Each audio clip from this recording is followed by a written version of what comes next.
Muchas gracias a todas y a todos por asistir a esta primera sesión de la temporada de El Faro de la Abadía. Y suelo arrancar las sesiones con una presentación de nuestras intenciones, y me excuso ante quienes ya hayan oído esto. Digo, el teatro piensa, el teatro da que pensar. Acción, emoción, poesía y pensamiento son las palabras que hemos elegido los que trabajamos en la Abadía para describir nuestra oferta a la ciudad. Solo nombramos el pensamiento en cuarto lugar, después de la acción, la emoción y la poesía, pero que nombremos también el pensamiento, que no lo ignoremos al presentarnos, expone una convicción, la de que el teatro es más rico y poderoso cuando, además de ofrecer acción, emoción y poesía, piensa o da que pensar. Resulta entonces natural, nos parece, la creación de este espacio que llamamos el Faro de la Abadía, y aclaramos cuanto antes, la Abadía no aspira a ser faro de nadie, la Abadía busca faro. Para ello convoca a pensadores que, en conversación con creadores teatrales, puedan ayudarnos a pensar el teatro. A primera vista, la distancia entre teatro y filosofía parece enorme. La filosofía reino de lo abstracto, de las ideas, el teatro reino de lo concreto, de los cuerpos en situación. Sin embargo, teatro y filosofía nacieron juntos y enseguida se miraron. Desde su origen, el teatro dio que pensar, su existencia misma dio que pensar. Muy pronto alguien se preguntó, ¿para qué el teatro? También desde el principio los escenarios se convirtieron en un espacio de circulación y confrontación de ideas. El teatro no solo es un arte en que cabe el pensamiento, además de cualquier otra forma de experiencia humana, sino que lo es en un sentido especial, privilegiado, porque además de hacer sensible la confrontación de visiones del hombre, del ser humano, de la sociedad y del mundo, al encarnarlas en personajes que puedan hacerlas suyas hasta el límite, hasta la muerte, es capaz de dar a pensar aquello para lo que todavía no hay palabra, aquello que los filósofos aún no saben nombrar. El teatro puede interpelar al espectador dejándolo suspendido ante la pregunta que nadie ha formulado todavía. Todo eso está en la base de este foro al que llamamos Faro, que aspira modestamente, pero con ilimitada ambición, a abrir un lugar y un tiempo de encuentro, de conversación y de tensión entre gentes que tienen preguntas que compartir. Un lugar y un tiempo en que filosofía y teatro, probablemente de forma conflictiva, como es propio de dos ámbitos que nacen y viven del conflicto, se conozcan y se interroguen. Un lugar en que la filosofía desafía al teatro y el teatro desafía a la filosofía. Y en esta primera sesión del curso, pues tenemos la alegría no de citar a un creador y a una pensadora, sino reunir a una pensadora que ella misma es mujer de teatro, mujer teatrera, y a un creador teatral que es un pensador. A mi derecha está Montserrat Iglesias, que va a ser la primera que tome la palabra en este encuentro que hemos titulado El abismo de la lectura, porque de la lectura vamos a hablar y mucho saben ambos ponentes. Montserrat Iglesias es profesora de Teoría de la Literatura y Literatura Comparada en la Universidad Carlos III de Madrid. Realizó sus estudios en Filología Hispánica e Italiana en la Universidad de Santiago de Compostela, donde obtuvo el Premio Extraordinario de Licenciatura. Realizó estudios de doctorado en la Universidad de Santiago, en la Universidad de Pensilvania y en la Universidad Católica de Lovaina, y obtuvo el doctorado europeo en Teoría de la Literatura y Literatura Comparada, por la que obtuvo el Premio Extraordinario. Ha sido profesora en diversas universidades europeas y norteamericanas, ha liderado importantes grupos de investigación, ha sido además importante gestora, ha sido directora de Cultura del Instituto Cervantes, directora general del INAEM, directora del Festival Eñe, y desde 2022 tenemos la suerte de que sea presidenta de la Fundación Teatro de la Abadía. Entre sus muchas publicaciones menciono unas cuantas que son especialmente relevantes, a mi juicio: Imágenes del otro,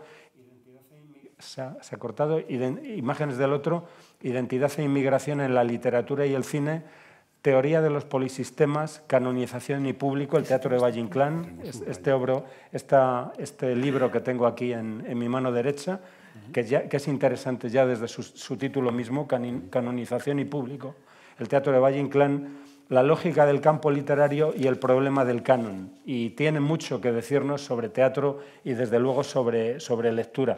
A su derecha está el maestro José Sánchez Sinisterra, y no voy a cometer la grosería de hacer una presentación del más importante de nuestros autores. Sí diré que que durante estos días la Sala Beckett de Barcelona, sala hermana al Teatro de la Abadía, y nosotros estamos de algún modo realizando no un homenaje a José Sánchez Sinisterra, porque él no lo aceptaría, él protestaría contra esa expresión, sino un no homenaje como el no cumpleaños que celebran los colegas de Alicia en el País de las Maravillas. ¿Por qué este no homenaje? Pues porque es un creador, un agitador, un pensador y un maestro. Es el autor teatral más influyente, el autor teatral español más influyente, sin duda, de las 3 últimas décadas. Ha fundado la Sala Beckett, el Nuevo Teatro Fronterizo y un sinnúmero de iniciativas que han tensionado y enriquecido nuestro sistema teatral. Esta mañana decíamos en la rueda de prensa de presentación del Lector por Horas que por otro lado, muchos sentimos que sus esfuerzos han sido insuficientemente reconocidos por las instituciones, que el sistema teatral español debería ser más generoso con José Sánchez, que además siempre está en plena juventud, incluso en plena adolescencia, creando nuevas iniciativas. Además, sucede que es un creador de teatro que él mismo ha pensado el teatro con una hondura con que ninguno lo ha hecho, y es el maestro de varias generaciones de autores españoles y latinoamericanos. En la Sala Beckett han generado un espacio que llaman el Otoño Sánchez, y nosotros modestamente hemos puesto en sus manos un curso de dramaturgia que está siendo muy exitoso, una exposición sobre su obra que abrimos el próximo viernes en el Absidiolo. Le invitamos al Faro de la Abadía junto a Montserrat Iglesias, y a partir del viernes presentamos uno de sus textos más emblemáticos, en dirección de Carles Alfaro, uno de los textos, a mi juicio, más importantes de la literatura europea de los últimos años, que es El Lector por Horas, ¿no? Y bueno, y dicho esto, doy la palabra a Montse Iglesias para que abra esta conversación. Muchas gracias, Juan. Pues saludo a todas las amigas y a todos los amigos que veo por aquí y a todo el público, porque para mí es un verdadero placer estar hoy con vosotros. Le agradezco mucho a Juan Mayorga que haya pensado en mí para iniciar este Faro de la Abadía. Yo he estado varias veces ahí entre el público disfrutándolo, y también en mi doble calidad de ponente hoy, más presidenta con mucho orgullo de este teatro, pues estoy muy feliz de compartir el escenario con Pepe Sánchez Sinisterra, que es un maestro en todos los aspectos, literal, metafórica, simbólicamente, y una persona con una trayectoria tan coherente a lo largo de toda su vida y con tanta formación y con tanto rigor en su pensamiento, que, bueno, mi papel va a ser, me encanta que me hayas llamado teatrera, es una medalla que me voy a colocar desde hoy. Ya verán, porque esto que tengo aquí no es para leerles una conferencia, ni mucho menos, es porque necesito un poco de guía para no pasarme, porque nos tiene esclavizados aquí Mayorga de que no nos pasemos de los 15 minutos, pero además a ver si puedo leer alguna cita, y ya verán que lo del teatro no es lo mío como tal. Lo que pasa es que sí que he investigado, he trabajado y he tenido la fortuna de ser espectadora y también de ocuparme de la gestión en algún momento, ¿no? Yo me encanta esta oportunidad de reflexionar sobre la lectura y el lector. Y lo comentaba antes con Pepe Sánchez que... José. Con José, perdóname. Me lo cambié cuando apareció un partido que sonaba parecido. El acento va distinto, vale. Yo juraría. Perdonad, con José Sánchez, porque pues yo en su momento, muy jovencita, y yo creo que muchos aquí veo más o menos, Antes se hacían lo que se llamaban las tesinas. ¿Os acordáis que había tesinas en la universidad? Yo hice mi tesina sobre la estética de la recepción, cuando en España se sabía poco de estética de recepción. Sabía José y poco más. Y tuve la fortuna de... ¿Por qué me interesaba la estética de la recepción? Bueno, porque a finales de los años 70, en general, se produce en las humanidades esta especie de repente introducir al lector o al receptor en la obra artística como tal. En la tradición norteamericana, con los estudios culturales, lo hacen más desde unas instancias, digamos, políticas. En la tradición europea se hace más desde unas instancias ontológicas, ¿no? Es decir, lo meten dentro de lo que es la propia naturaleza de la obra de arte. Lo hace la estética de la recepción en Alemania, lo hace la semiótica de Lotman o lo hace la semiótica de Umberto Eco, ¿no? Que seguramente también les suena. Y entonces el lector pasa a formar parte indisoluble de la obra de arte. El autor es su autor material. El autor, no te voy a quitar mérito, el autor es el que pone ahí la obra. Pero el fenómeno estético de la obra no existe hasta que no es leída, interpretada, recibida por un lector, que lo que hace es, el término que se utiliza técnicamente es actualizar, actualiza esa obra. ¿De qué manera? Pues, como muy bien sabe José, la obra está llena, cualquier obra, desde la literatura o a una película o a un cuadro, pero hablando de literatura, está llena de unos blancos, de unas lagunas del texto que el lector va rellenando, va actualizando. Por ese motivo, cuando hemos leído una obra en nuestra juventud, a lo mejor, y la hemos percibido, interpretado de una determinada manera, valorado a un personaje o lo que ocurre, y luego la leemos décadas después y resulta que la interpretamos de otra forma y nos fijamos en otras cosas, o aquel personaje que nos parecía algo, luego lo hemos matizado. ¿Ha cambiado la obra en sí? En absoluto, siguen siendo las mismas palabras escritas. ¿Qué es lo que ha cambiado? Nosotros, que como lectores tenemos un bagaje diferente y por lo tanto aportamos un significado también distinto a esa obra. Por eso hay obras que decía nuestro Umberto Eco más abiertas o más cerradas. Las obras más abiertas dejan más huecos al lector, dejan más huecos al espectador, hay que rellenar más, cambian más de un lector a otro. Las obras más cerradas le van dejando menos sitio y cambian un poco menos, ¿no? De todas formas, a mí me pasó una pequeña anécdota que me gustaría contar con un colega mío de la universidad, que es un físico muy prominente. En fin, él sí que tiene proyectos internacionales de investigación importantes con el Pentágono y demás. Y estábamos comentando, como igual yo creo que los tres aquí tenemos el mal de que nos gusta la ciencia, además de las humanidades, estábamos hablando de cuestiones de física cuántica, que como saben es la física que se dedica al mundo subatómico, donde las leyes newtonianas no se aplican, ¿no?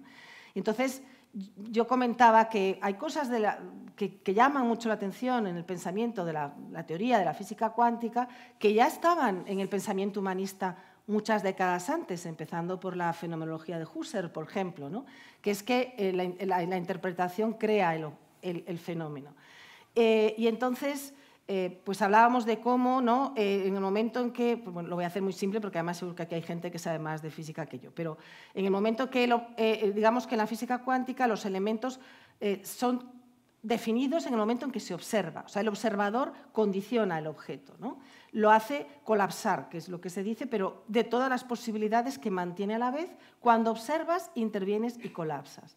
Y entonces yo le decía, claro, imaginaos las complejidades de su pensamiento, ¿no? De mi colega en la física cuántica, que son gigantescas.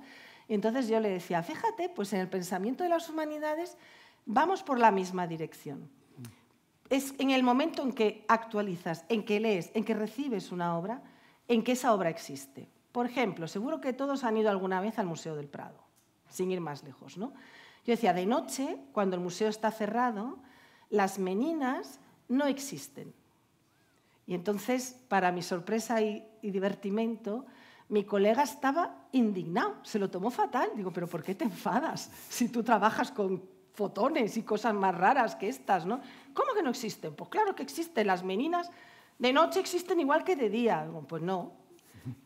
Las meninas de noche, entendiendo que no hay nadie de noche viéndolas, no existen. Existe su materialidad.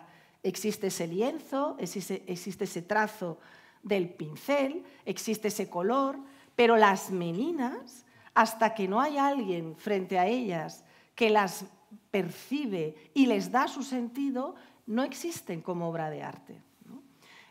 Algo que dentro del pensamiento humanístico llevamos asumiendo tiempo, ¿no? Y que, sin embargo, pues, para él, en este caso, pues, era algo, ¿no? Incluso irritante, ¿no? Que como que no existía, ¿no? Se lo llevaba fatal.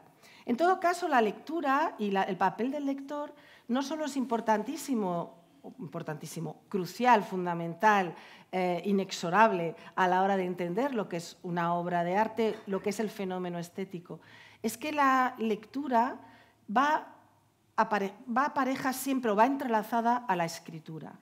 Y lectura y escritura han cambiado la conciencia humana, ¿no? Leemos porque escribimos. Antes de la escritura no se lee.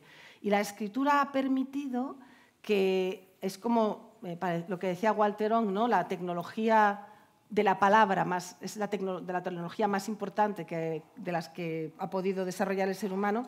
La escritura transforma la conciencia porque cuando escribimos podemos comentar al margen, podemos releer, podemos cuestionar cosas. No está basado el conocimiento en transmitir de memoria repetidamente lo mismo para que se transmita al siguiente o a la siguiente generación o a la tradición, sino que la escritura nos individualiza, nos permite hacer ese comentario al margen, ese cuestionamiento que hace nacer la conciencia crítica como tal, ¿no? Ya me parece que esto es muy importante. La lectura también nos permite romper las reglas del tiempo, ¿no? Es un espacio que es como un refugio contra el tiempo. Hay un famoso soneto de Quevedo, que conocéis, el Desde la Torre, que dice: retirado en la paz de estos desiertos con pocos pero doctos libros juntos, vivo en conversación con los difuntos y escucho con mis ojos a los muertos. Bellísimo soneto, que pues es, ¿por qué puedo vivir con los difuntos, escuchar a los muertos? Pues porque me comparto con los libros un tiempo fuera del tiempo, ¿no? Hay un colega tuyo en la academia, y también de José Luis, por supuesto, que es Francisco Rico, uno de los hispanistas más importantes que tenemos, que en su breve tratado de la primera cuarentena, un librito que publicó con motivo de sus 40 años, hace una cosa muy brillante, ¿no? Él, bueno, porque a Francisco Rico le gusta un poco también la boutade, ¿no? Un poco hacer estas cosas. Y entonces él decía: yo le pregunto a mis alumnos, explique usted la influencia de César Vallejo en Quevedo.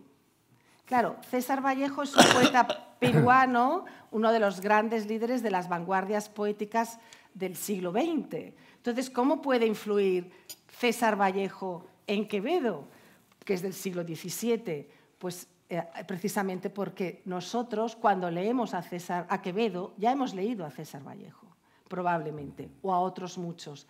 Y eso lo llevamos en nuestro bagaje. Y nuestra forma de leer es una forma fuera del tiempo, que permite ir de atrás hacia adelante, de delante hacia atrás, ¿no? Porque esta es la magia de la lectura.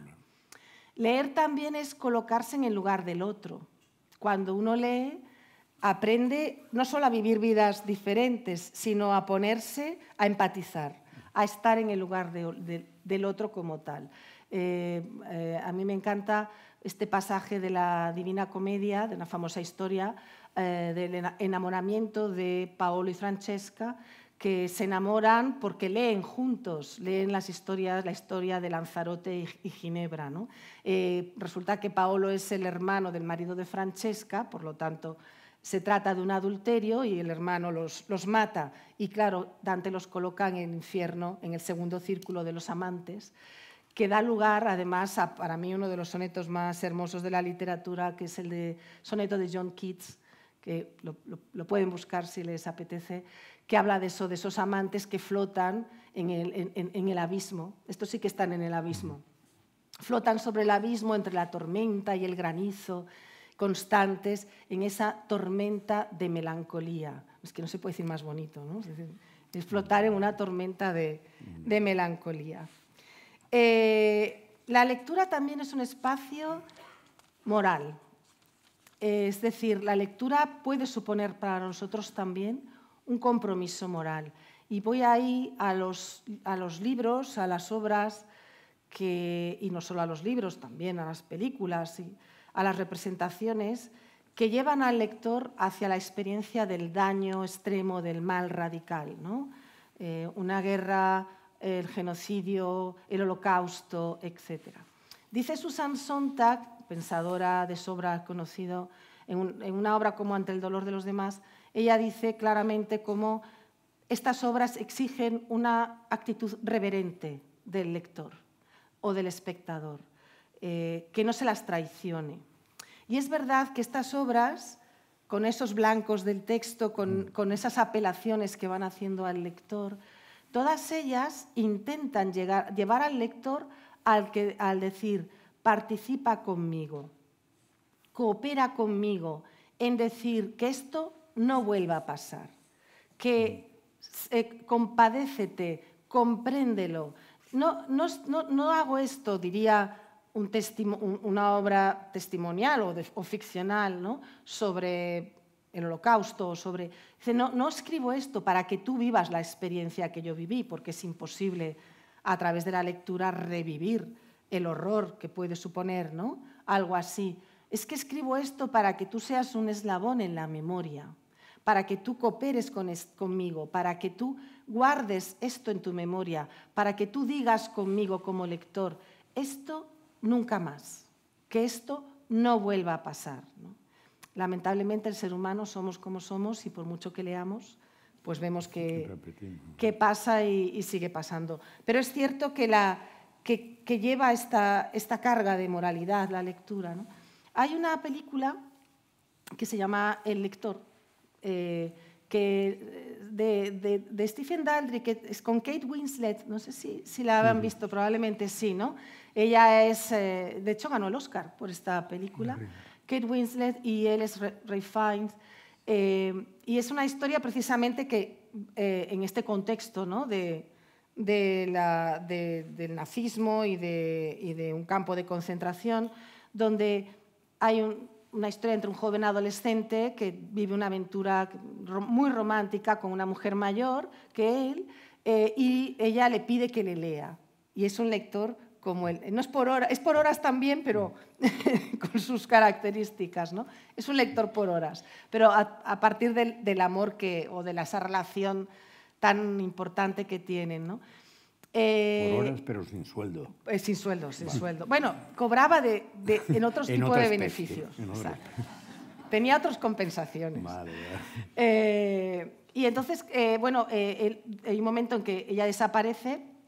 No les voy a contar la película, evidentemente. Solo voy a que él, cuando está estudiando Derecho, ya siendo un joven estudiante de Derecho, se va a un juicio sobre unas antiguas oficiales de las SS y allí está ella, acusada de haber participado en el encierro de 300 mujeres judías que han muerto en un incendio y de haber hecho listas para llevarlas al campo de exterminio, etc. Digamos que las compañeras de ella se han un poco confabulado para convertirla a ella en la cabecilla irresponsable, la que hacía los informes y demás. Claro, el problema moral que se plantea es que él sabe que ella es analfabeta. Por lo tanto, no puede ser que fuera la jefa que hiciera los informes, ¿no? No les voy a decir cómo se resuelven por si no lo han visto y se animan. Pero la cuestión es que ella prefiere ir a la cárcel condenada a cadena perpetua que reconocer que no sabe leer. Porque la dignidad de la lectura es algo de lo que ella era muy consciente, ¿no? La lectura, y voy terminando en mi sitio, Juan, para que veas que soy es también un espacio de libertad. Es un espacio de libertad porque, claro, cuando leemos, participamos en esto que en la teoría tiene un nombre para mí muy feo, para lo bonito que es la idea, que es lo que se llama la suspensión del descreimiento. Es decir, the suspension of disbelief, que se traduce desde el inglés, ¿no? Entonces, ¿qué quiere decir que suspendes el descreimiento? Que cuando tú lees, haces un pacto con el autor o autora del texto y dices, vale, me voy a creer que esto ocurre de verdad. Formo parte de este universo. Mi descreimiento queda anulado y yo participo, coopero, estoy aquí y me creo que todo esto es así, ¿no? Sea una historia de fantasía, de dragones, o sea un retrato de la España de la posguerra, da igual, yo creo que esto es verdad, ¿no? Entonces esto es una gran libertad para ser muchos, para vivir muchas vidas, para adquirir muchísimas experiencias que no tendríamos de ninguna otra manera, pero ha sido un espacio de libertad sobre todo para las mujeres, cuando otros espacios estaban vetados, vedados, prohibidos, ¿no? Quiero recordar aquí el caso de Sor Juana Inés de la Cruz, por ejemplo, que por cierto en Vuelan palomas, la obra extraordinaria que ha dirigido nuestro querido fundador, José Luis Gómez, tiene una Sor Juana maravillosa. De hecho, yo, ¿verdad que te lo he dicho? Tienes que hacer algo con Sor Juana, o sea, dedícale toda la obra a Sor Juana, ¿no? Porque se me ha quedado muy, muy corto. Sor Juana es una figura extraordinaria. Y ella misma nos dice expresamente que en esa celda de su convento, que luego se convirtió muchas veces en celda de castigo, porque la castigaron mucho. Tú podías ser Lope y tener 200 amantes, ¿verdad? Que esto, aunque fuera sacerdote, no pasaba nada, pero si eras una monja díscola, rebelde, pues te castigaban. Como pasaba pues, con Teresa de Jesús, etc. Entonces, ella habla de cómo era libre a través de la lectura y era libre a través de la escritura. Y expresamente dice, y soy monja para ser libre. Sí, si pudiera hacerlo fuera de aquí, lo haría. Soy monja para ser libre. Dice, entréme religiosa porque aunque reconocía que tenía el Estado cosas repugnantes a mi genio, es decir, que no todo me convencía de ser religiosa, con todo, para la total negación que tenía al matrimonio, era lo menos desproporcionado y lo más decente que podía elegir, ¿no? O sea, no, para mí, dice, lo más importante es la libertad de pensamiento. Dice en otra de sus cartas, han llegado a solicitar que se me prohíba el estudio bajo pena de inquisición. ¿Qué revelación divina, qué determinación de la Iglesia hizo para nosotras tan severa ley? ¿Por qué ha de ser malo estudiar? ¿Por qué para salvarse una mujer ha de ir por el camino de la ignorancia? Que es la situación en la que ella se encontraba, ¿no? Hay una obra que a mí me encanta, divertidísima, brillante, de un dramaturgo que queremos mucho aquí en la Abadía, que se llama Álvaro Tato y que ha estado aquí varias veces. Oye, a ver si la reponemos algún día. Se llama Todas hieren y una mata, que no sé si algunos la han podido ver. A mí es una obra que yo tengo la teoría de que Álvaro Tato es una reencarnación de una mezcla de Lope, Tirso, Calderón, ¿no? Reencarnados, o sea, que está como en... ¿no? Y que por eso puede expresarse y conocer como conoce el teatro clásico. Entonces, Todas hieren y una mata es una obra escrita por él, donde realmente hace una comedia totalmente, ¿no?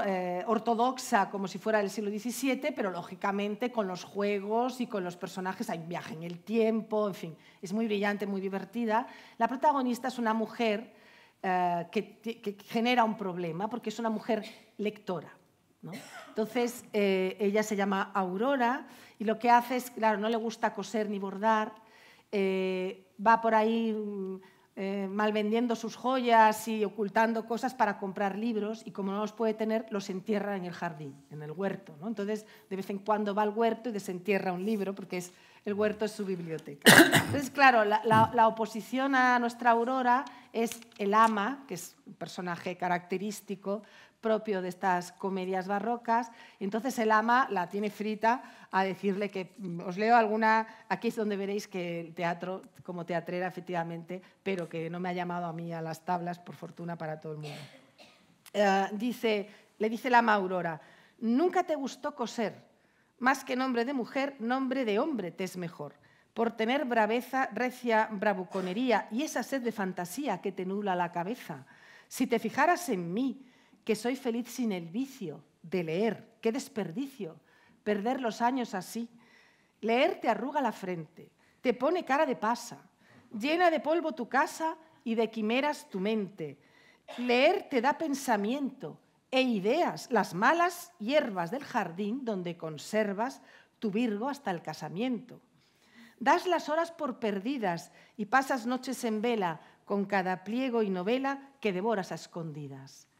Cambias por pluma la rueca, hilo por literatura, decoro por aventura, cocina por biblioteca, y así que Dios no lo quiera, si nadie lo ha de impedir, empezarás a escribir o te armarás caballera.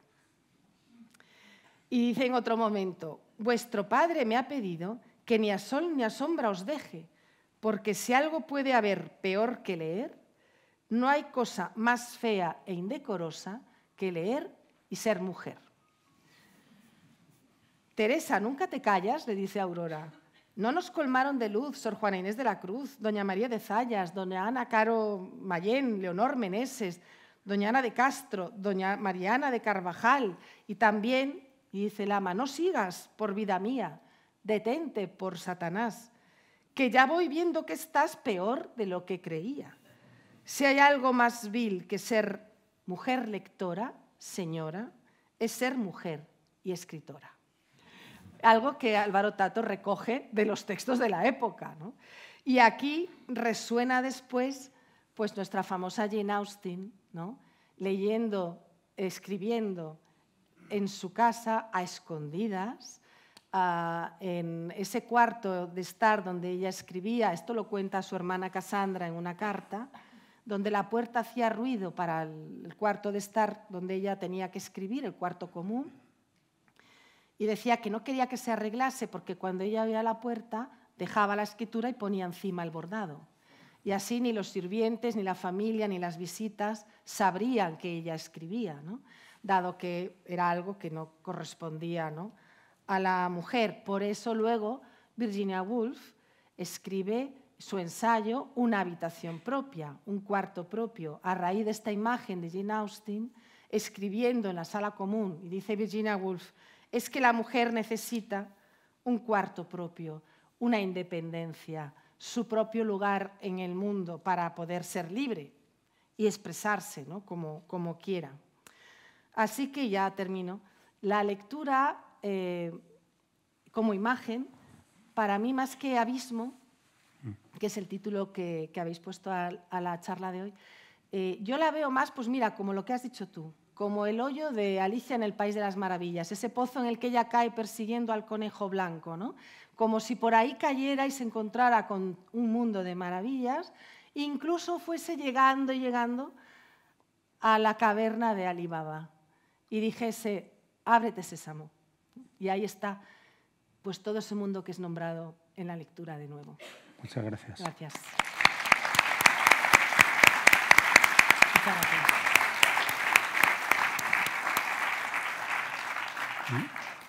Muchas gracias. Muchas gracias, Montse, por lo mucho que nos has entregado y los muchos caminos que has abierto para la conversación.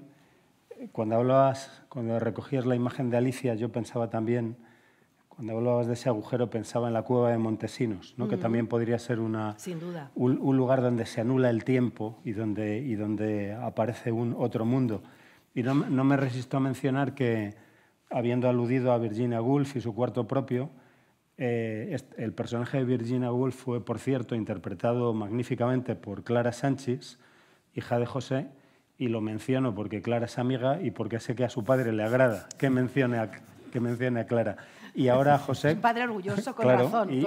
Es un padre razonablemente orgulloso. Y ahora, José, cuando quieras. No, yo creo que deberíamos primero comentar, debatir, y si alguien quiere preguntar... Yo creo que te quieren escuchar a ti. No, A mí me da la impresión, ¿eh? Pero... Te agradezco ese gesto subversivo, pero has de atenerte al formato. Al formato.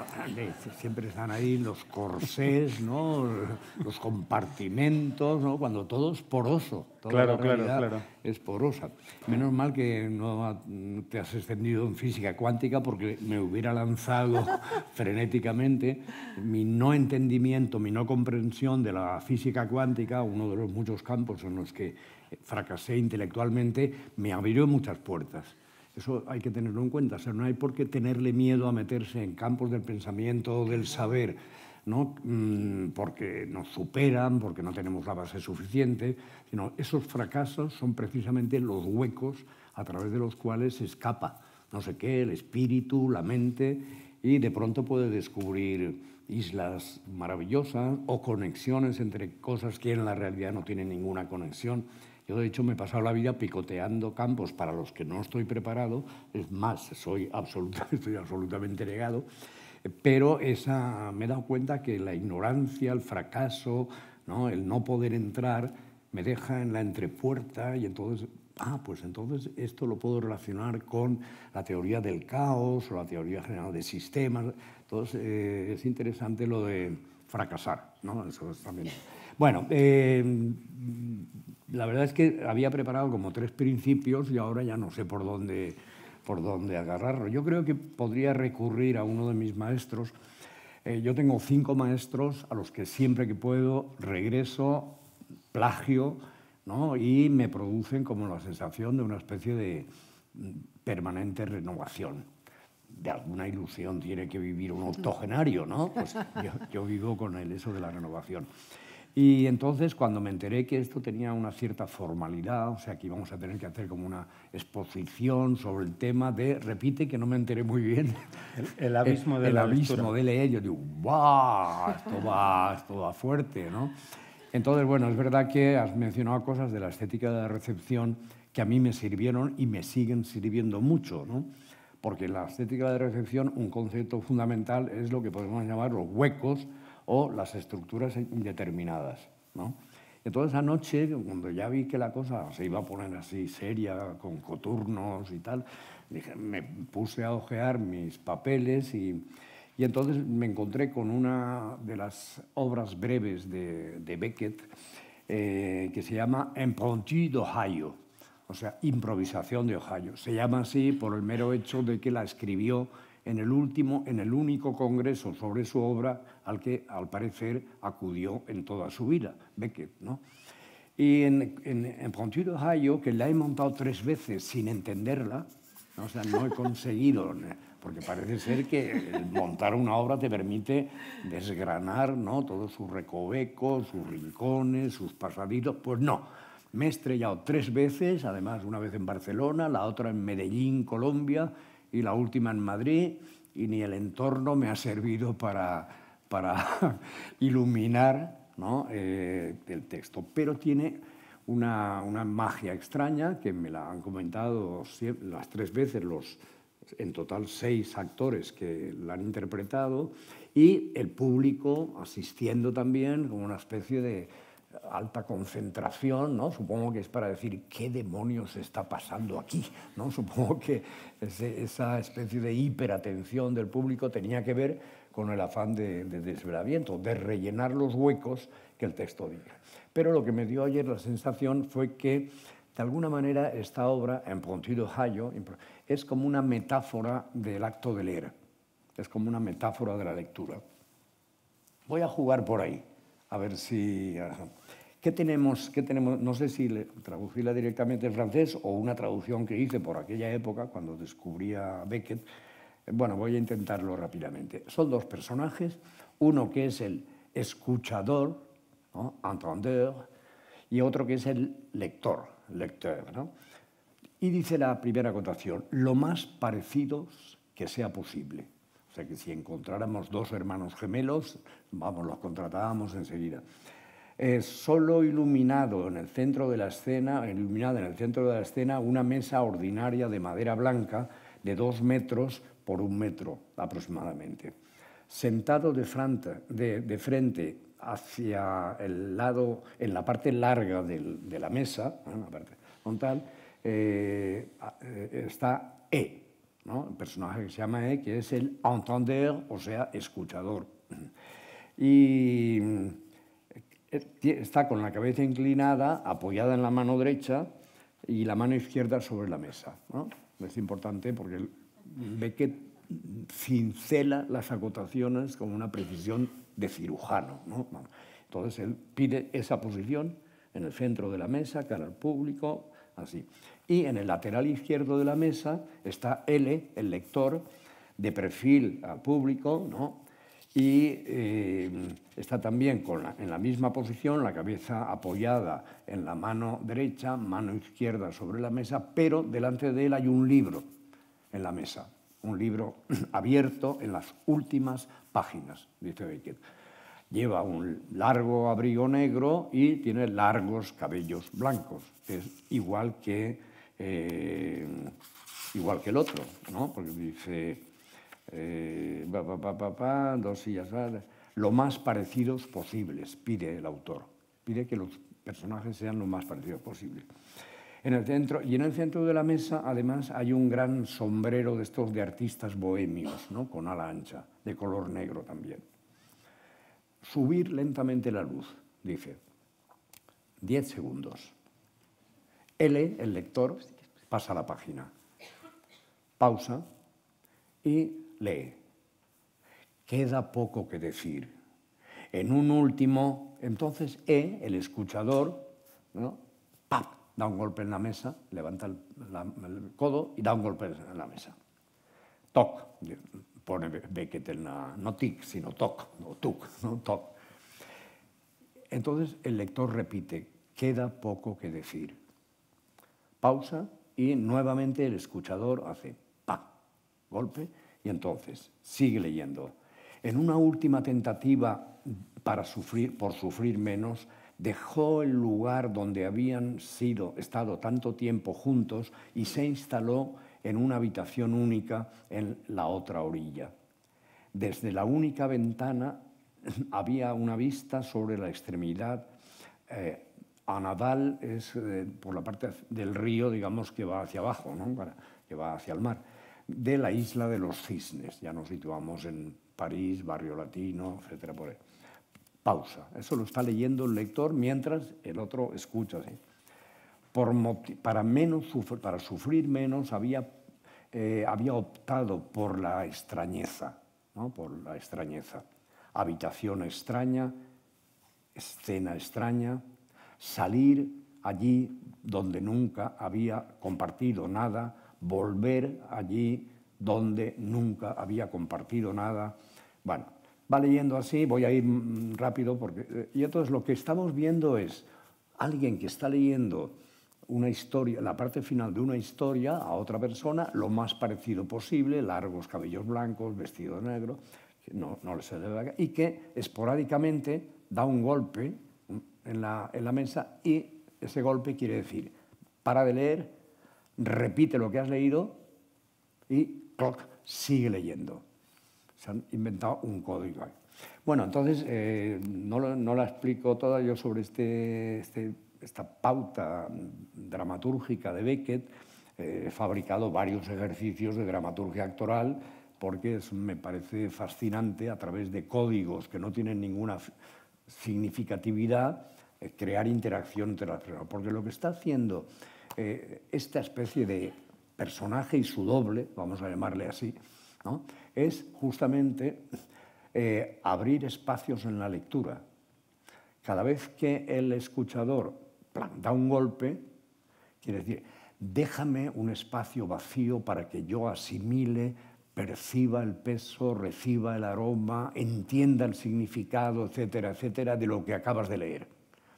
Y eso es lo que hacemos, pero él lo amplía, diríamos, una cantidad de segundos tremendos, porque cada frase particularmente significativa para el escuchador requiere un tiempo. Y él está, me imagino, el escuchador lo que está haciendo es rellenar, ¿no?, eso último que ha leído el lector darle sentido, darle peso, porque lo que está contando el libro misterioso, que según sabremos luego, este lector viene cada día y le lee esas páginas finales una y otra vez, es el final de un periodo en el que supuestamente el lector, porque dice que era pintor también y por eso Beckett pone el sombrero de pintor bohemio encima de la mesa, para que no nos demos cuenta de que en realidad la historia que se está leyendo en el libro tiene que ver con el escuchador, ¿no? Y entonces ahí vemos que la pausa, ¿no?, que suscita el escuchador es para recuperar ese momento en que la relación con la persona que vivía con él acabó y él se vino a vivir solo a este lugar, en este lugar concreto y tal. Los exégetas dicen que tiene que ver con la relación de Beckett con su mujer, Suzanne, que fue más bien problemática, pero indestructible hasta el último momento, ¿no? Y que el momento de la posibilidad de que dejaran de vivir juntos, para él era traumática, ¿no? Eso dicen los exégetas, incluso hablando con él y demás, ¿no? Entonces, ¿qué ocurre en la mente del escuchador cuando pide stop, ¿no? Entonces ahí entra todo el trabajo del lector, todo lo que yo por lo menos descubrí a través de la estética de la recepción, que es una corriente literaria que yo no había estudiado en la universidad, ni me había hablado nadie de ella, y que en una simpática sesión en un lugar de Lisboa, creo que era la Casa de España, en Lisboa, la embajada, donde me tocó asistir con Nieva y con Antonio Gala. Y con Antonio Gala, que no hacíamos buen trío, ¿verdad? Ellos hablaron de sus cosas con un brillo, con un ingenio, una inteligencia tal, y yo que era el último, ¿y qué digo yo al lado de estos dos stars, ¿no? Y entonces me puse cejijunto y les solté un rollo sobre cómo hacía yo teatro, qué quería producir en el público, tal, lo más antipático y áspero que pude, ¿no? Y nada, al final los aplausos, claro, fueron para las estrellas, pero se me acercó una mujer joven y me dijo, ay, me ha interesado mucho su ponencia. Yo la miré así, y dije, sí, porque usted está en estética de la recepción. Y yo, ¿qué? Encima me van a insultar aquí. Sí, estética de la recepción, Iser, Jauss, Ingarden, Eco, yo, ni idea. Pero a raíz de la relación con ella empecé a leer esos autores y me di cuenta que efectivamente yo tenía, cuando escribía y montaba, cuando escribo y dirijo, yo tengo un cómplice, que es que el lector implícito, y entonces no lo llamaba así, pero yo trato de diseñar en el texto y luego en la puesta en escena qué quiero que ocurra en la mente del espectador, en la mente del receptor. Y en ese sentido, mi teatro tiene esa especie de coautor que es el lector implícito, ¿no? Que como es una hipótesis, muy a menudo es un fracaso total, porque me invento para este texto o para este otro un determinado tipo de lector implícito, ¿no?, que luego no existe en la realidad o que no tiene ocasión de ver mi obra, ¿no? Pero es importante, y yo creo, Juan, que tú también tienes para cada obra un tipo de lector implícito, ¿o no? Ahora voy a devolverle la... Claro. No, lo digo porque esas son cosas que muy a menudo la gente que no escribe piensa que solo escribimos literalmente lo que hay en la página, ¿no? Y no, nosotros yo creo que abrimos huecos en la construcción sintáctica y demás cosas. Venga, te voy a sacar de la tranquilidad. Claro, no cometeré la grosería de hablar de mi trabajo, sino que aprovecharé la pregunta que él me hace para hablar sobre el lector por horas, muy brevemente. La inteligencia y así inmediatamente os doy ocasión de establecer conversación entre vosotros y animaros a todas y a todos a que entréis en diálogo con nuestros muy interesantes invitados. No solo voy a decir un par de cosas sobre el lector por horas, que creo que tienen algo que ver con aquello de lo que tú, Montserrat, y ahora José habéis hablado. Bueno, un día escribí un pequeño texto que ahora no leeré, comentario al lector por horas, que titulé El espectador como autor. Y solo señalaré un par de elementos por si sirvieran para continuar la conversación. Bueno, yo creo que en el lector por horas, o sea, siempre lo que se ha dicho aquí se puede decir probablemente de cualquier texto y desde luego de algunos de forma especialmente intensa, pero se puede decir con mucha más convicción sobre los textos de José Sánchez Sinisterra, y creo que de ninguno tanto como del lector por horas. Y digo que en el lector por horas Sánchez hace de cada espectador un autor. Como en la vida, el espectador del lector por horas presencia acciones fracturadas, escucha retazos de diálogos, y es el espectador quien ha de convertir esos jirones en piezas de un relato. ¿Qué es lo que nos encontramos en el lector por horas? A tres personajes fascinantes, a mi juicio. Uno, un hombre que es de algún modo un poseedor y que también se comporta como lector en tanto que poseedor del sentido, cree ser el poseedor del sentido último de los libros que atesora. Tiene una hija que es ciega y lo es desde hace 9 años, y para ella él contrata a un lector por horas, ¿no? Y se produce una situación extraordinariamente interesante. Se producen muchas situaciones extraordinariamente interesantes. Esta mañana hablábamos con Carlas Alfaro cómo cada escena tiene la envergadura de una obra, y se puede decir que se podría tratar esta obra como un conjunto de obras o como una serie de obras, y al final el espectador descubre que esas islas constituyen un archipiélago. Bueno, una y otra vez durante el espectáculo, pero también después de él, y esto me parece especialmente importante. O sea, José es alguien cuyo receptor en ocasiones llega 3 días después. O sea, ves su obra y de pronto dices, anda, esto era, ¿no? Y lo dices 3 días después, 3 meses después o 3 años después, una y otra vez durante el espectáculo, pero también después de él. El lector por hora reclama al espectador que lea, pero también que escriba. Y este es precisamente, me parece, el asunto de la obra, la imposibilidad de leer sin escribir. Bueno, como digo, hay un hombre que ha contratado a otro para que lea a su hija ciega.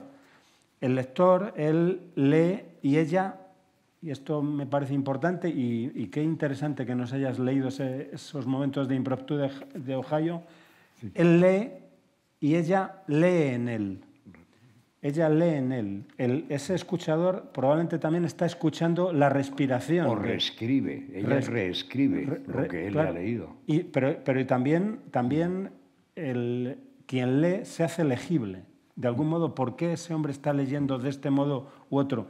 En la obra de José, él lee y ella lee en él. Ella lee la vida de un hombre que es un misterio. ¿Quién es ese lector por horas? Y ella empieza a hacer, de algún modo, inferencias a partir del modo en que él lee, la respiración del lector, la intensidad con que pronuncia una palabra, las fallas en que rompe su voz, son para esa mujer cifras de un ser en el mundo.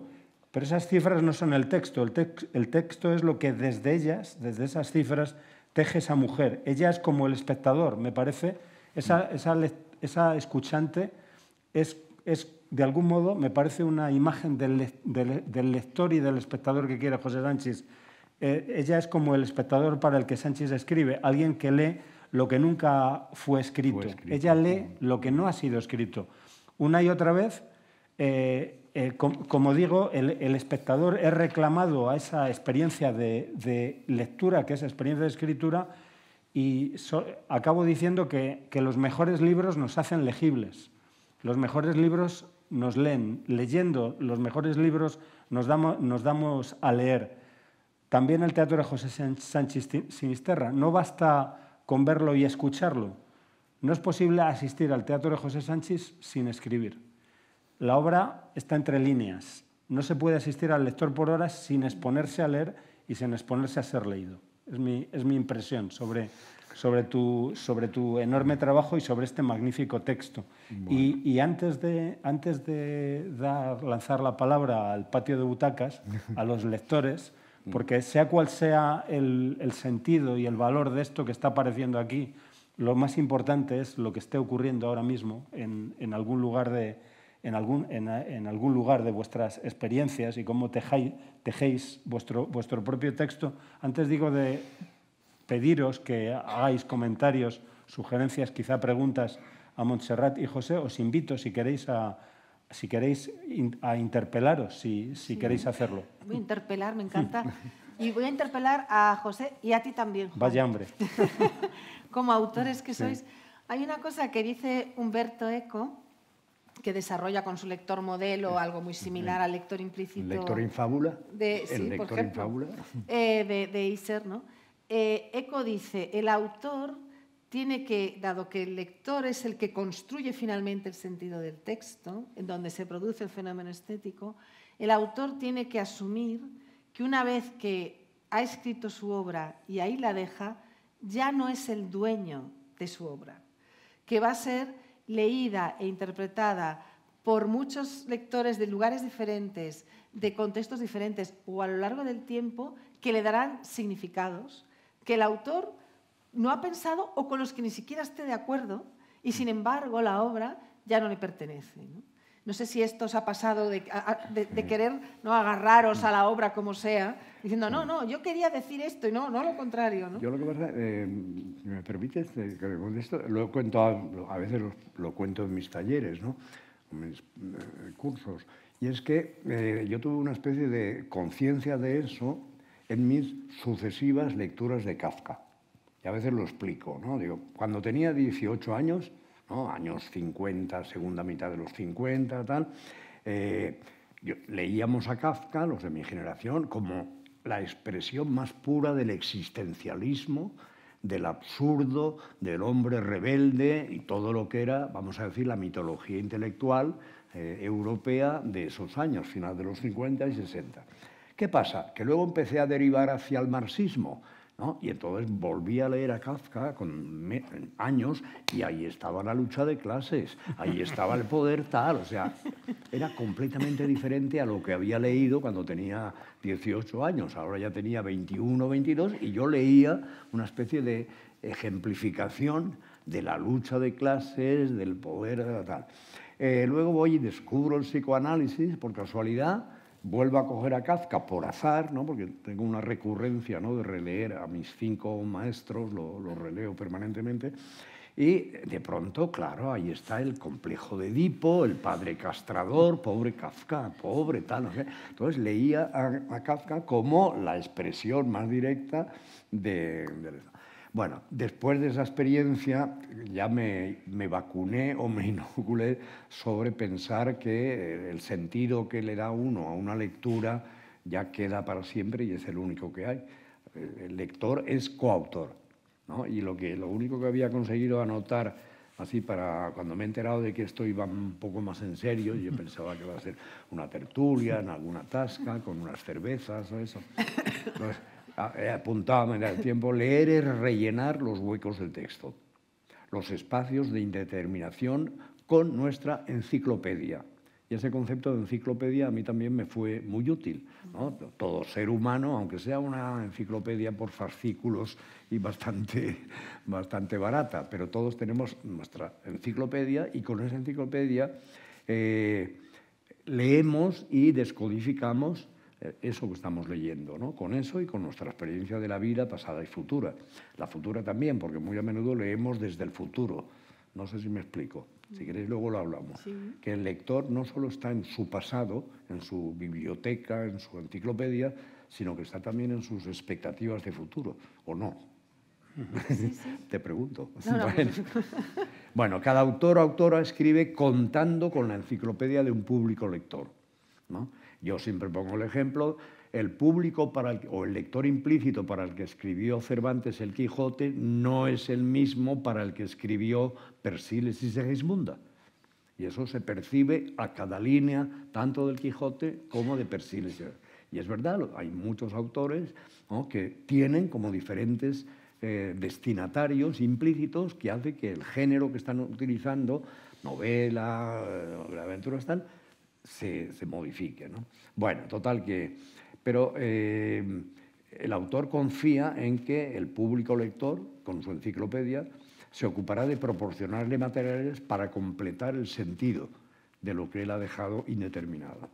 Esta enciclopedia no es fija ni similar en el tiempo ni en el espacio. Entonces, eso también a mí me está, ahora que ya tengo unos añitos y que todavía funcionan por allí textos míos de hace 20 o 30 años, digo, ¿qué estarán leyendo ahora de ese libro mío que yo escribí cuando era otro? Y cuando tenía otro horizonte político, económico, cultural, estético, y es una experiencia un poco desasosegante. Tú aún eres joven, pero pronto, cuando te pase, acuérdate de mí. Muy bien.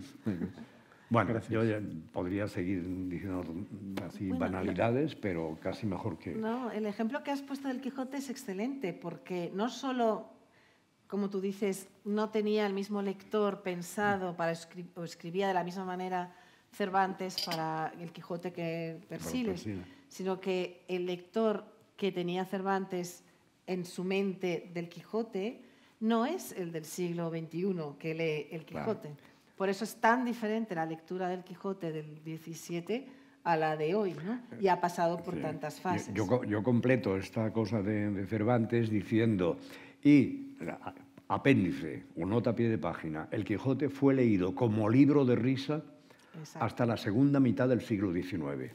Exacto. Y cuando el romanticismo emergió con una determinada ideología, una sensibilidad, de pronto el Quijote fue leído y cambió de identidad como un libro de la tragedia, del conflicto entre lo real y lo ideal, la fantasía y la prosa de la vida. O sea que también... Sí. Claro, es que cuando en esa enciclopedia que tenía el lector cervantino de 1605 o de 1615, en esa enciclopedia que en Polisistema se llama repertorio, por cierto, pero es así. ¿Cómo se llama? Repertorio. Pero es tal cual, vale. Es como tú has dicho, una enciclopedia. Más simpático. Claro, es que el Quijote era muy divertido. Era una parodia constante, ¿no? Los caballeros venían de lugares pues remotos, exóticos, elegantes, ¿no? Pues Palmerín de Oliva, Amadís de Gaula, ¿no? Lugares, y Quijote era de La Mancha, con perdón para los de La Mancha, si hay aquí de La Mancha, ¿eh? Pero que aquel momento pues era como un sitio pues, de criar cerdos y poco más, ¿no? Entonces, y toda la parodia que hace de los libros de caballería se encontraba a su lector con su misma enciclopedia. Hoy, para divertirse tanto con el Quijote, que es una obra divertidísima, tienes que recuperar esa enciclopedia estudiándola, porque no la tenemos nosotros, lectores, pero también se le da una profundidad de lectura al Quijote, ¿no? Que yo creo que ahí es donde se ven las grandes obras, en Kafka o en Cervantes. ¿A alguien le ha pasado esa pluralidad de Kafkas o es que yo estoy un poco... ¿A alguien le ha pasado eso? Que cada relectura de Kafka con una... Perdona la pregunta porque mientras lo estaba contando digo, a lo mejor esto es una cosa que me ha pasado a mí por mi esquizofrenia latente o no sé qué, ¿no? Pero me podría quedar más tranquilo si alguien me dijera, a mí también me pasó algo parecido con fulano, o con tal autor o con tal autora, ¿no? ¿Nadie me quiere consolar? Muy bien, Dado. Sí. Pues es así. Muy bien, ya que ha hecho este aparte, pues estás dirigiéndote directamente al público, sí. Pues creo que es buen momento para ofreceros el micrófono que tiene Juanjo. Y puede no tener que ver con la pregunta que he hecho. Si alguien levanta la mano, se acercará Juanjo con Mientras se lo van pensando, que espero que pronto se levante una mano así con atrevimiento, insisto un poco en esa idea de que yo creo que la calidad de las obras, que a veces se discute, ¿no? Una gran obra es la que permite relecturas constantes y permite que aportes cosas nuevas a la obra y la encuentres de nuevo. Una obra, pues el típico bestseller, digámoslo así, ¿no? Pues previsible, de autores que sacan, todos los libros son iguales, básicamente, ¿no? Como si fueran un producto industrial, que puede ser una lectura muy entretenida. Y es que uno compra un libro de Ken Follett o de John Grisham y ya espera encontrar unas cosas, ¿no? Porque si no, se llevaría un disgusto. Uno va a esos libros como una especie de de amigo de todos los días o que sabes lo que espera, pero claro, no permite esa riqueza de interpretación que da el tiempo, que da el espacio, que da el propio lector a lo largo de su vida, como nuestro Kafka, que se ve que sostiene cualquier cosa, porque el Kafka marxista yo que de verdad ya me gustará que me lo expliques. Porque... No, léelo, mirando lo que ocurre, percibiendo lo que ocurre alrededor y verás que ahí hay una crítica marxista. Mira, ahí hay una palabra. Buenas noches, funciona. Buenas noches y muchísimas gracias por este nuevo faro. En esto que es muy interesante, todas las propuestas que habéis hecho. ¿Se os ha ocurrido alguna vez pensar el paralelismo que existe entre las artes escénicas y las artes plásticas? En las artes plásticas está muy claro que el espectador, o sea, el que va a ver una obra de arte moderno, tiene que poner mucho de su parte y completarla perfectamente. En las artes escénicas me parece que no está, que está muchísimo más claro, que casi nos lo dais todo hecho. ¿No? No me he enterado. Que en las artes escénicas dice que se da más hecho al espectador el significado que, por ejemplo, en una obra de arte, que entiendo que te refieres sobre todo al arte contemporáneo, que es más conceptual que de ejecución, ¿no? Es que el arte contemporáneo puede conllevar la perplejidad a veces, ¿no? Es decir, a veces te puedes poner ante una obra y sentirte perplejo, porque no es difícil relacionarse con ella, y sin embargo el teatro, las artes escénicas, ayudan más, ¿o no? Bueno, diríamos que es verdad que el teatro que se ve en España, en Madrid y en determinados tipos de teatro, es un teatro que quiere ser gratificante obsesivamente. Yo voy poco al teatro porque cada vez que voy digo, se nota que me quieren comprar, se notan que están halagando mis gustos, se nota que soy el espectador ese, sabéis que los autores de bestsellers, novela, reciben del editor o de la casa editora el mapa de lo que aparece en primeras páginas de los diarios, primeros minutos de telediarios, más frecuentes en las redes. Les dan un material de lo que resulta de actualidad en los medios para que escriban teniendo en cuenta eso como, diríamos, entramado de su receptor implícito.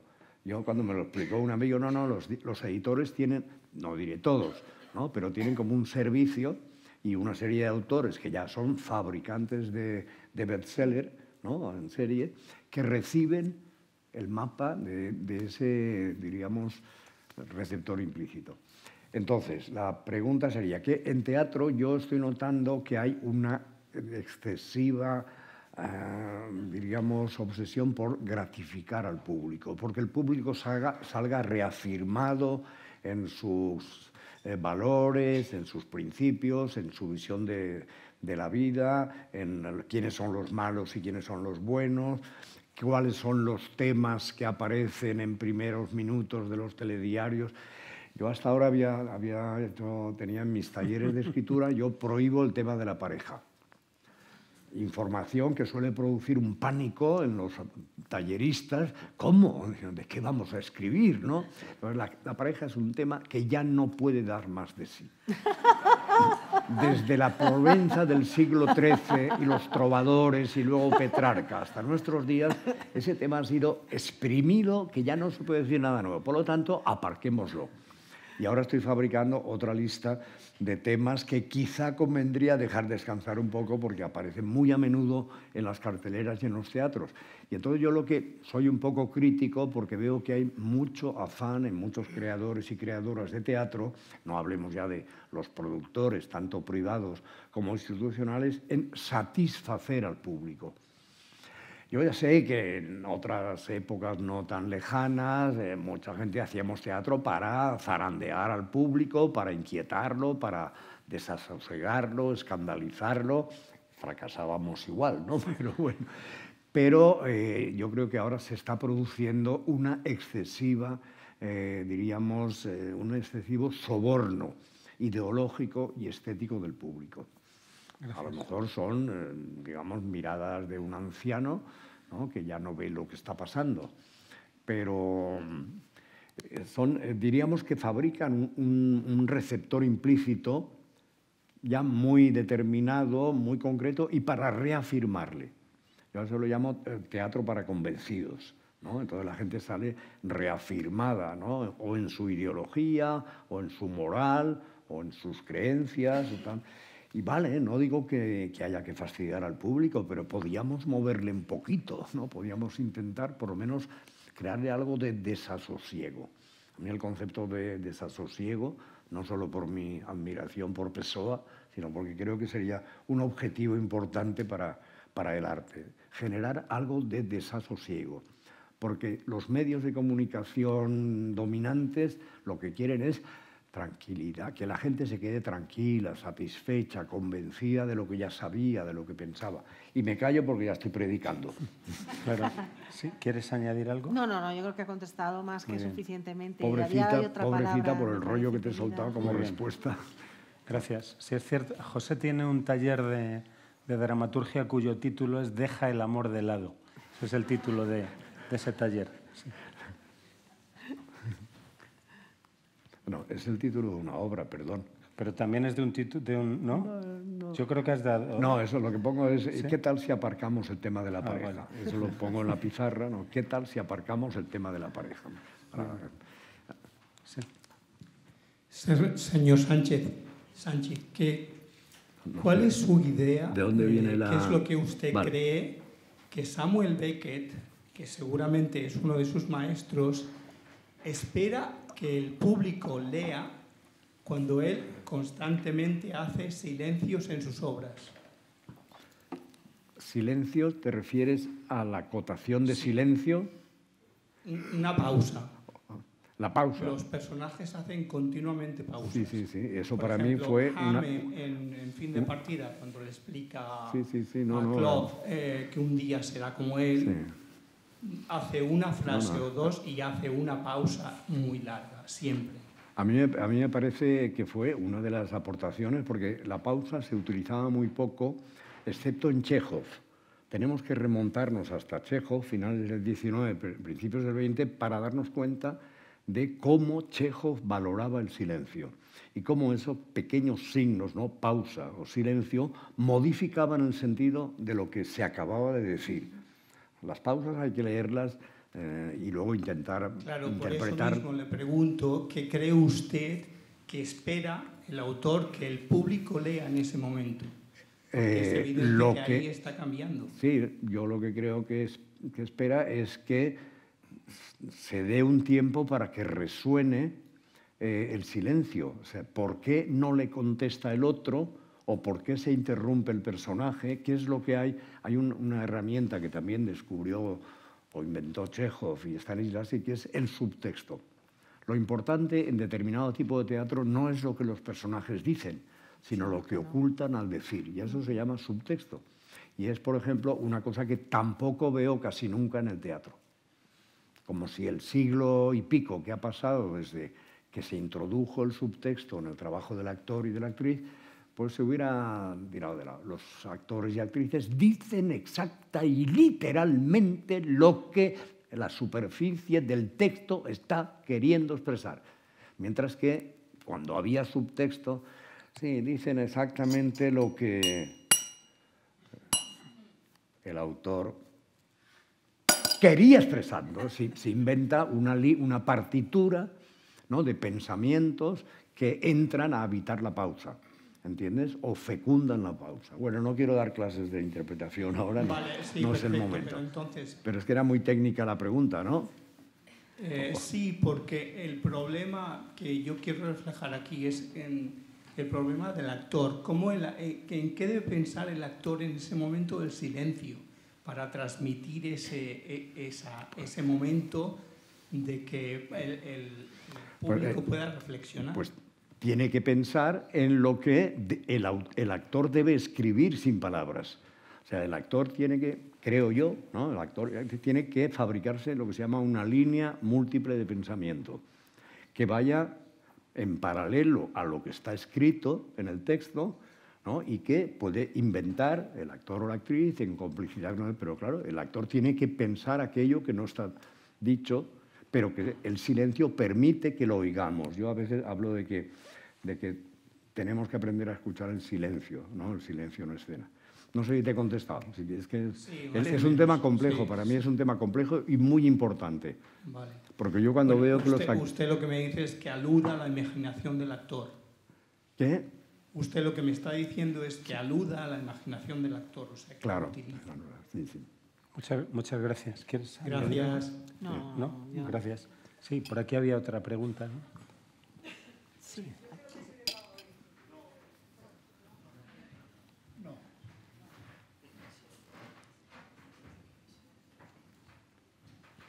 Quiero cambiar y volver al Quijote.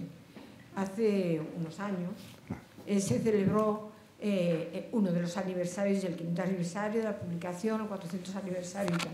Entonces es habitual que se hiciera una especie de peregrinación y así se publicitó, ¿no? por los espacios del Quijote. Entonces, bueno, pues todos, a lo mejor aquí mucha gente de los que estamos aquí, recorrimos los espacios del Quijote. En uno de esos periplos recorriendo los espacios del Quijote, una de las veces iba con nosotros una persona argentina.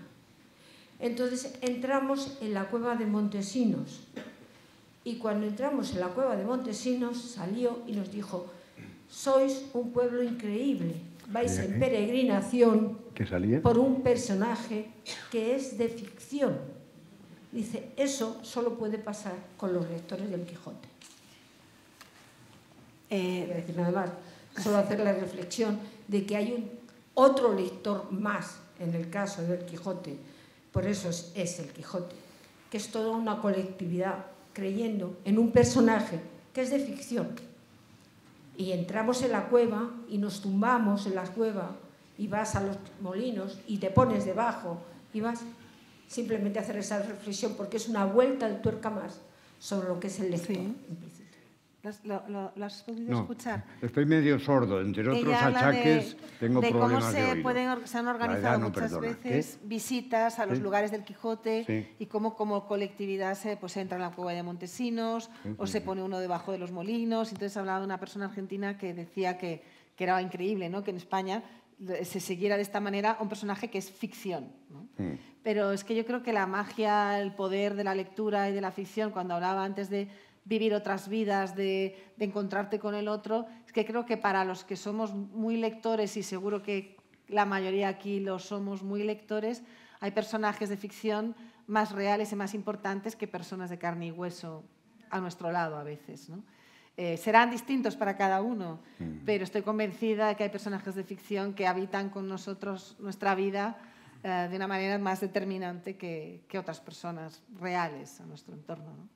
Yo, por ejemplo, ando buscando a la maga, todavía, ando buscando a la maga. Cortázar es uno de mis maestros absolutos, ¿no? No solo Rayuela, ¿no? Pero la maga se le queda a uno ahí, encontraré a la maga, que es el principio de Rayuela, por cierto, ¿no? ¿Había alguna palabra más? Sí, aquí había una persona.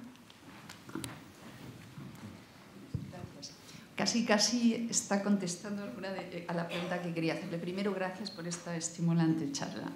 La pregunta era, usted ha hablado de 5 maestros a los que relee y a los que ha plagiado. Plagio. Ha dicho, exactamente. Bueno, son más, pero digamos que esos son los más recurrentes, ¿no?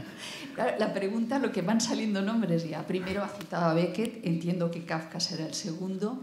Acaba de decir a Cortázar, ¿quiénes son los otros? Los otros, a ver, empecemos. Bertolt Brecht fue el primero, en la medida que fue el que me sacó de la pura praxis y además con contenido político, con una estética, tal. Entonces, yo pasé muchos años estudiando a Brecht, imitando a Brecht y tal, y todo mi primer teatro, que nadie conoce, es muy brechtiano, bastante brechtiano.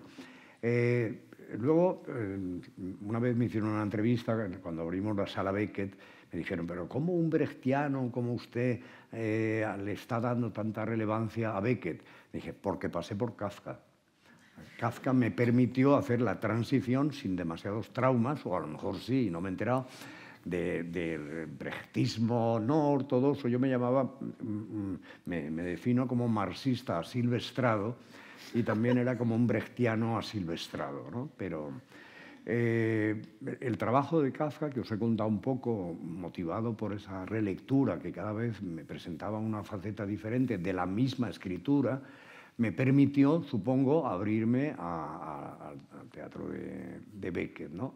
Y ya con Beckett fue una auténtica conmoción, porque además yo lo menospreciaba a Beckett. En aquella época brechtiana y kafkiana, no, Beckett es un autor del absurdo. La etiqueta de ese libro, por otra parte muy bueno, Martin Esslin, que se llamó Teatro del Absurdo, marcó a varias generaciones que leían a determinados autores como absurdos, cosa que horroroso. Cuando hoy leo a Shehadeh o al propio Pinter o a ver qué tal, que tenían, es otra lógica, ¿no? Bueno, entonces yo digo, Kafka me permitió descubrir a Beckett, que fue muy traumático en el buen sentido de la palabra, porque además tuve relación con él, me dio permisos varios, y a través de Beckett conocí a Pinter, que también estaba con la etiqueta de teatro del absurdo. Bueno, cuando uno se acerca a Pinter desde la lingüística pragmática y la teoría de los speech acts, ¿no? de los actos de habla, se da cuenta de que ese aparente ¿no? absurdismo o esa ilogicidad de lo que dicen de los diálogos de Pinter es porque el lenguaje es el escudo o el arma del personaje. No es lo que dice, lo que significa de verdad, sino lo que se intenta hacer. El lema es decir es hacer, ¿no? El libro fundador de Austin, How to do things with words, cómo hacer cosas con palabras, fue otra revelación que tuve. A mí me ayudó tanto como lo de Jauss. O sea, y entonces, después de Pinter, a quien también llevamos a Barcelona, a la Sala Beckett, vino 3 veces, bueno, fue muy, muy generoso. Beckett no, porque estaba ya muy mayor. Pero el quinto fue Cortázar, que me di cuenta de que ya lo venía siguiendo y persiguiendo desde mucho antes, ¿no? Hasta que reconocí, cuando hice una versión de La Maga de Rayuela y luego Lejana, Diario de Reina Reyes, cuando me metí, a mí me sirve de mucho meterme a teatralizar autores narrativos, porque entonces descubro realmente, ¿no? el sabor y el... Bueno, perdón, ya estoy otra vez enrollándome. Muy bien. No sé, he contestado tu palabra. Sí, vale. sí, perfectamente. Y además tiene sentido haber llegado a Pinter. Por cierto, yo estuve en la Sala Beckett y todo el homenaje que se hizo a Pinter en Barcelona hace muchísimos años. Vale. La cuestión que le iba a decir es, siento no poder compartir lo del marxismo en mi lectura marxista de Kafka, porque cuando lo leí aún no era marxista. Es decir, que voy a volver a hacer una lectura cuando encuentre tiempo, porque igual veo... Pues luego también me la vuelves a contar a mí, que sigo sin verla. Bueno, es que los huecos de Kafka, es decir, los espacios de indeterminación que son tan amplios, ¿no? Incluso los contextos en que esos huecos de sentido en los textos de Kafka son tan anómalos que ahí cabe mucho. Se puede hacer, estoy seguro, bueno, se ha hecho lectura religiosa de Kafka, lectura mística de Kafka, ¿no? Seguro que la hay, ¿no? Y, bueno, no sé, fenomenológica... Yo tengo una pregunta, mientras alguien más se apunta. Hay un tipo de la actualización que hace el lector la hacemos en nuestra mente, ¿no? Entonces es muy difícil saber exactamente, pues, el que asista al lector por horas, cómo está recibiendo la obra, cada uno, ¿no? Pues la está construyendo en su... Pero a veces hay actualizaciones que se encarnan, que se hacen palpables y que se pueden ver, que es cuando se hace, por ejemplo, una adaptación a una película de una obra de teatro.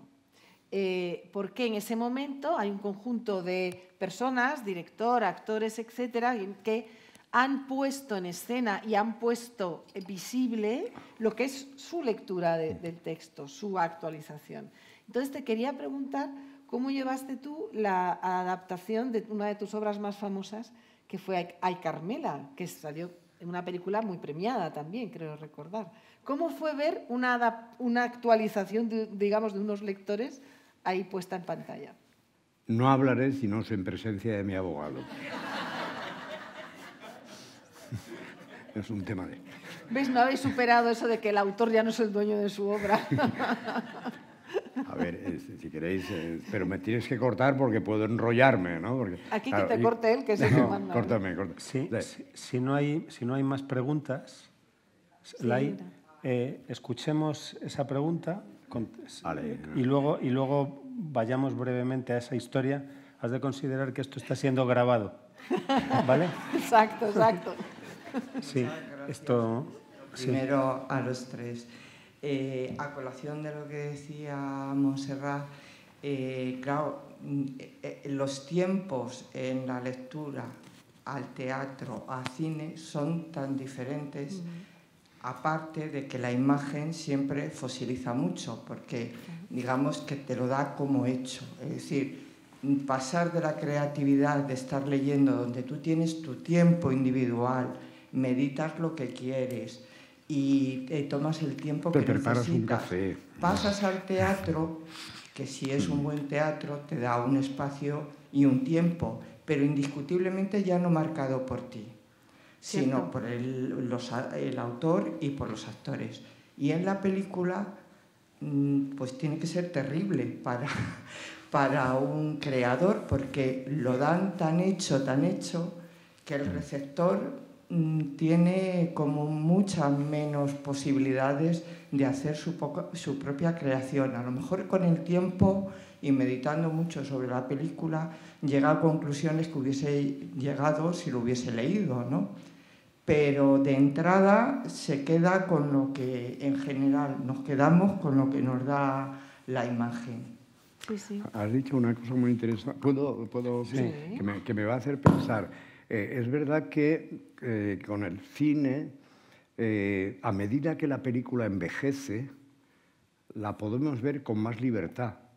O sea, vemos, hay como un telescopage, que dicen los franceses, y vemos las convenciones, lo que queda rancio, lo que esto ya no es cierto, lo tal. Lo que es natural en la literatura, y es que siempre hay una posible distancia, aunque también hay novelas o cuentos que te atrapan y te asfixian prácticamente. Pero es verdad que no sé si es interesante pensar, no digo ahora, en cómo el tiempo a un tipo de lenguaje tan impositivo como el cinematográfico pierde fuerza esa imposición y ves las convenciones, ves la brillantina del pelo del actor, ves la moda de aquella temporada de sujetadores para señoras y tal y cual. Y no sé, ahí hay algo, el tiempo erosiona, ¿no?, la dictadura de la imagen y como tantas otras, ¿no? Yo, de todas maneras, cuando comento estas cosas en mis clases, suelo poner también como ejemplo el cine, que creo es muy interesante esta idea, ¿no?, del tiempo que exige, que es distinto, pero también el cine es una obra más cerrada que una obra literaria. Y a todos nos habrá pasado haber ido a ver una película donde se adapta alguna de las novelas que nos gustan, ¿no?, y encontrarnos con un actor o actriz haciendo de personaje que dices, pero por favor, qué horror, esto, ¿no? ¿Cómo han hecho esto? ¡Qué horrible! O también puede pasar lo contrario, es decir, oye, es exactamente como yo ¿por qué? Porque cada uno nos hemos imaginado a ese personaje y resulta que nos vamos a encontrar con el personaje que se ha imaginado el director, el productor o quien mande allí imaginado en la película. Que en este momento que hayan conviene podido poner, ¿no? etcétera, ¿no? Eso es ya una actualización, es decir, que ya el cine te deja un margen mucho más estrecho, ¿no?, de intervención al lector que lo que es una novela o una obra literaria, ¿no?, como tal. Muy bien, pues creo que con estas dos palabras hemos concluido por ahora esta conversación que podríamos haber extendido durante horas, ¿no? Ha sido un placer, José, ha sido un placer, Montserrat, ha sido un gusto teneros esta tarde lanzándonos preguntas, lanzándonos buenas sugerencias, lanzándonos buenas recomendaciones, y a todas y a todos muchas gracias por acompañarnos y recordad siempre que la Abadía siempre os está esperando. Muchas gracias. Gracias. Gracias.